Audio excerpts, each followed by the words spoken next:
ఈ బిజినెస్ ఏదైనా మీ ఊర్లో ప్రమోషన్ చేయాలంటే అది సుమన్ టీవీతోనే సాధ్యం. ఇప్పుడే సంప్రదించండి.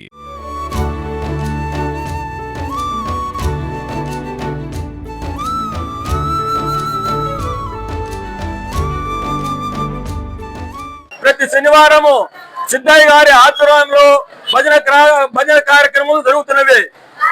ఇక్కడికి వచ్చినటువంటి వాళ్ళు భూతాలు దయ్యాలు ఏమైనా ఉన్నా స్వామి వారికి ప్రదక్షిణ చేసి గల తొలగిపోతాయని నమ్మకంతో చాలా మంది ఇతర కులస్తులు కూడా వచ్చి ఈ దేవాలయం దగ్గర ప్రదక్షిణ చేసి లబ్ధి పొందుతున్నారు.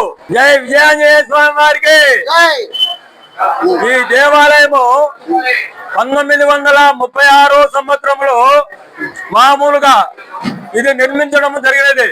తర్వాత కొద్ది రోజులు అయిన తర్వాత కోలేపల్లె పెద్దరంగయ్య గారి ఆధ్వర్యంలో ఈ గోడను మొత్తము తీసివేసి తర్వాత ప్లాట్ఫారం వరకు తయారు చేయడం జరిగినది. తర్వాత వచ్చి కొంతమంది కమిటీ ఏర్పడి ఈ దేవాలయం పూర్తి చేసినారు. అప్పటి నుంచి ఈ దేవాలయం మొదలు పెట్టిన నుంచి ఇక్కడ దేవాలయంలో భూతాలు దయాలు ఆరోగ్యాలు బాగోలేకపోయిన ఎడల ఈ దేవుని దగ్గరకు వచ్చి ప్రదక్షిణ చేసిన ఎడల సంతానము కలుగుతుంది, భూత పేద పిశాచాలు తొలుగుతాయని చెప్పని ఫస్ట్ నుంచి కూడా ఇక్కడ నమ్మకముతో చేస్తున్నారు.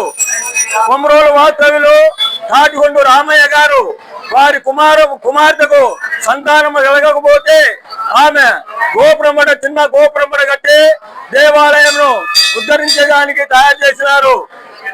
తరువాత కోలేపల్లె పెద్దరంగయ్య గారు, మానుకొండు ఆశీస్సుడు గారు, మిగతా వాళ్ళంతా కలిసి ఈ దేవాలయాన్ని పూర్తి చేసినారు. విజయాంజనేయ స్వామి వారు కొమరోలు మండలంలోనే చాలా పవిత్రమైన మహాత్యమైన స్వామి. ఇక్కడ ప్రతి శనివారము మంగళవారము భజన కార్యక్రమాలు జరుగుతున్నవి. పూజారి ఆచార్య బ్రహ్మయ్య గారు వచ్చిన తర్వాత ఇక్కడ భజన కార్యక్రమాలు చాలా బ్రహ్మాండంగా జరుగుతున్నవి.